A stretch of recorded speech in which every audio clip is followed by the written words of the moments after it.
Welcome to the Rim Break Rodeo. We hope this video helps. In this video, I will show you how to make delicious croissants in your OTG using an easy method. First, gather your ingredients.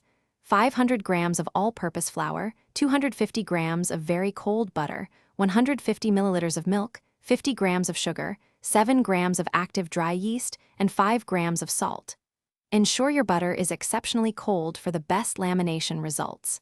Activate the yeast with warm milk and a pinch of sugar. Then combine all ingredients to form a dough.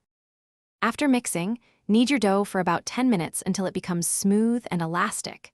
Then, wrap it tightly and chill it in the refrigerator for at least 30 minutes. While the dough chills, prepare your cold butter by rolling it into a 16 by 6-inch rectangle. Carefully place this butter rectangle onto your chilled dough. Fold the dough over the butter, ensuring all edges are completely sealed to prevent butter from escaping during subsequent rolls. Now comes the crucial lamination process. You will perform 3 single folds. After each fold, roll the dough to a 1/4 inch thickness, then chill it in the refrigerator for 30 minutes.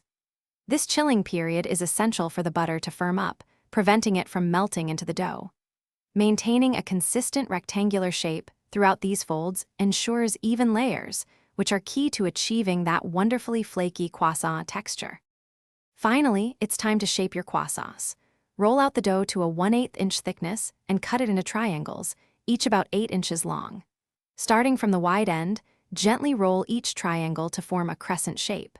Place them on a baking sheet and let them proof in a warm spot for about 2 hours or until they have doubled in size. Bake in your OTG at 375 degrees Fahrenheit for 15 to 20 minutes, until golden brown.